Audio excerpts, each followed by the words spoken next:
اعوذ باللہ من الشیطان الرجیم بسم اللہ الرحمن الرحیم۔ دزارہ چینل کے معزز ناظرین، السلام علیکم ورحمۃ اللہ وبرکاتہ۔ ناظرین، آج کے سبق میں ہم تختی نمبر 22 میم ساکن کے قاعدے کے بارے میں پڑھیں گے۔ تو چلیے شروع کرتے ہیں۔ بسم اللہ الرحمن الرحیم، تختی نمبر 22 میم ساکن کے قاعدے۔ ادغام شفوی۔ ادغام کا مطلب ہوتا ہے ایک ہی جنس کے دو حرفوں کو ایک ساتھ ملا دینا۔ ایک ہی جنس کے دو حرفوں کو ایک ساتھ ملا دینا۔ میم ساکن کے بعد میم آئے، ادغام شفوی۔ میم ساکن کے بعد میم آئے تو میم کو میم سے ملا کر غنہ کے ساتھ پڑھا جائے گا۔ یعنی اگر میم ساکن کے بعد میم آئے تو میم کو میم سے ملا دیں گے اور غنہ کے ساتھ پڑھیں گے۔ جیسے الیکم مرسلون، میم ساکن ہے اور میم ساکن کے بعد میم آیا تو اب اس میم کو میم میں ملا دیں گے۔ الیکم مرسلون، الیکم مرسلون۔ اخفاء شفوی۔ میم ساکن کے بعد با آئے تو غنہ کے ساتھ اخفا ہوگا۔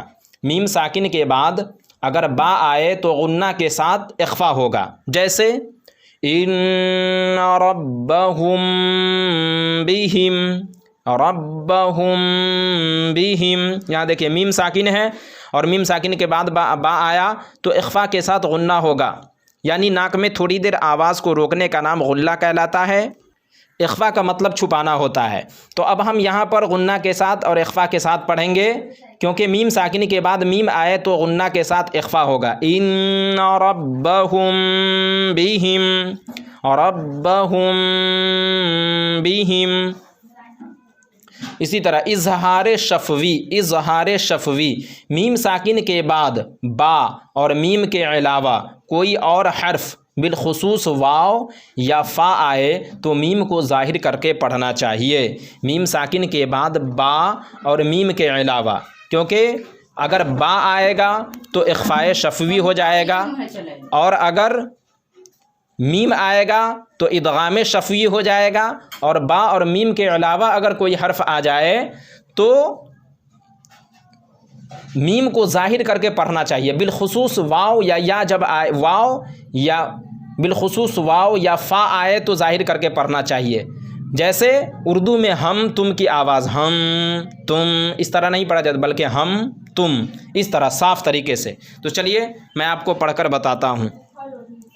الیکم مرسلون لہم ما یشاؤون، سب پہ غنہ ہوگا۔ لہم ما یشاؤون فی قلوبہم مرض فہم معرضون۔ اخفاء شفوی، یعنی میم ساکن کے بعد با آئے تو اخفاء شفوی ہوگا۔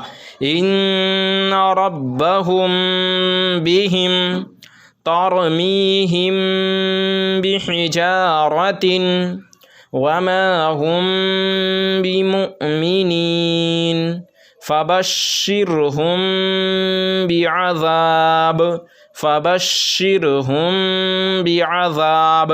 یہاں پہ جیسا کہ آپ نے وقف کے قاعدے میں پڑھا تھا، اگر ہم رکیں گے تو بعذاب ہوگا اور اگر نہیں رکیں گے تو بعذابن ہوگا۔ بحجارہ، بحجارہ میں نے بحجارتن پڑھ کے بتایا، اگر رکیں گے تو بحجارہ ہوگا، نہیں رکیں گے تو بحجارتن ہوگا۔ اسی طرح اظہار شفوی، یعنی میم ساکن کے بعد با اور میم کے علاوہ کوئی حرف آ جائے تو ہم کو صاف صاف پڑھنا ہے۔ جیسے ہم فیہا، اب یہاں پہ ہم اس طرح نہیں پڑھیں گے ہم فیہا، نہیں، بلکہ ہم فیہا لکم دینکم، لکم دینکم لم یلبسوا، لم یلبسوا ام لم تنذرہم۔ غنہ نہیں کرنا ہے، اخفا نہیں کرنا ہے، بلکہ صاف صاف پڑھنا ہے۔ ام لم تنذرہم لہم اجر، لہم اجر۔ چلیے ناظرین ہم تھوڑا اور آگے پڑھ لیتے ہیں۔ تختی نمبر 23 اقلاب۔ اقلاب کا مطلب ہوتا ہے بدلنا۔ اقلاب کا مطلب ہوتا ہے بدل دینا۔ تنوین یا نون ساکن کا قاعدہ نمبر 3۔ قاعدہ نمبر 4 قاعدے ہیں جس میں سے 2 قاعدے آپ پڑھ چکے ہیں، ایک اظہار کا اور ایک اخفا کا، یعنی تنوین یا نون ساکن کے بعد حروف حلقی میں سے کوئی حرف آئے تو اظہار ہوگا، تنوین یا نون ساکن کے بعد حروف اخفا میں سے کوئی حرف آئے تو غنہ ہوگا، اخفا ہوگا۔ اور اگر تنوین یا نون ساکن کے بعد، یہاں دیکھیے اخفا قاعدہ نمبر 3، تنوین یا نون ساکن کا قاعدہ نمبر 3 ہم پڑھ رہے ہیں، تنوین یا نون ساکن کے بعد با آئے تو نون کو میم سے بدل کر غنہ اور اخفا کے ساتھ پڑھیں گے، اس کو اقلاب کہتے ہیں، یعنی کہ بدلنا، اقلاب کا مطلب بدلنا۔ تو کہہ رہے ہیں کہ تنوین یا نون ساکن، 2 زبر 2 زیر 2 پیش تنوین یا نون ساکن، اس نون کے بعد جس نون پر جزم ہو، تنوین یا نون ساکن کے بعد با آئے تو نون کو میم سے بدل کر غنہ اور اخفا کے ساتھ پڑھیں گے۔ جیسے دیکھیے یہاں نون ساکن ہے اور نون ساکن کے بعد با آ رہا ہے، تو اب ہم اس نون کو جو ہے میم سے بدل دیں گے، یعنی اس نون کو اب ہم میم پڑھیں گے۔ جہاں بھی تنوین کے بعد یا نون ساکن کے بعد با آئے گا تو اس نون کو میم سے بدل دیں گے۔ ویسے تو قرآن پاک میں ہر جگہ لکھا رہتا ہے اس طرح جب تنوین یا نون ساکن کے بعد میم آتا ہے، مگر اس کا قاعدہ یہی ہے کہ جب تنوین کے بعد یا نون ساکن کے بعد با آئے تو اس نون کو، اس تنوین کو میم ساکن سے بدل دیں گے۔ جیسے اب یہاں پہ اصل میں یہ ہے من بخیلا، مگر اس کو ہم کو من بخیلا نہیں بلکہ قاعدے کے مطابق من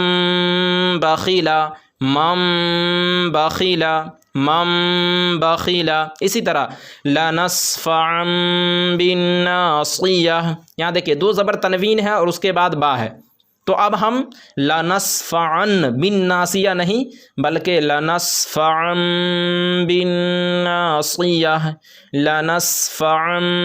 بالناصیہ من بین الصلب کرام بررہ من بعد مطہرۃ بأیدی صفرہ، یہاں پہ مطہرۃ بأیدی صفرہ، مگر چونکہ 2 زیر تنوین کے بعد با آ رہا ہے اس لیے یہ 3 جو ہے یہ تم ہو جائے گا، تا 2 زیر 3 جو ہے تامیم زیر تم ہو جائے گا۔ مطہرۃ بأیدی صفرہ بذنبہم خبیر بما تعملون سمیع بصیر کلا لینبذن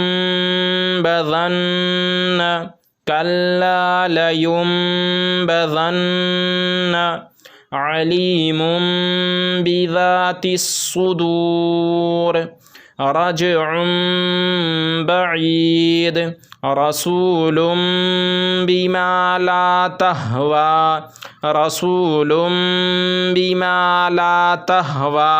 تو کہنے کا مطلب یہ ہے کہ جب بھی تنوین کے بعد یا نون ساکن کے بعد 2 زبر تنوین کے بعد ہو یا 2 زیر تنوین کے بعد ہو یا 2 پیش تنوین کے بعد ہو یا نون ساکن کے بعد اگر با آئے تو اس نون کو میم سے بدل دیں گے، وہ 2 زبر تنوین ہو یا 2 زیر تنوین ہو یا 2 پیش تنوین ہو یا نون ساکن ہو، جو بھی ہو اس نون کو میم سے بدل کر پڑھیں گے اور غنہ اور اخفا کے ساتھ پڑھیں گے۔ تو ناظرین آج کے سبق میں بس اتنا ہی۔ ویڈیو اچھی لگنے کی صورت میں ویڈیو کو لائک کریں، اپنے دوستوں احباب کے ساتھ شیئر کریں، اور ابھی تک آپ نے ہمارے چینل کو سبسکرائب نہیں کیا تو چینل کو ضرور سبسکرائب کریں۔ پھر انشاءاللہ اس کے اگلے پارٹ میں ہماری ملاقات ہوگی، جب تک کے لیے اللہ حافظ۔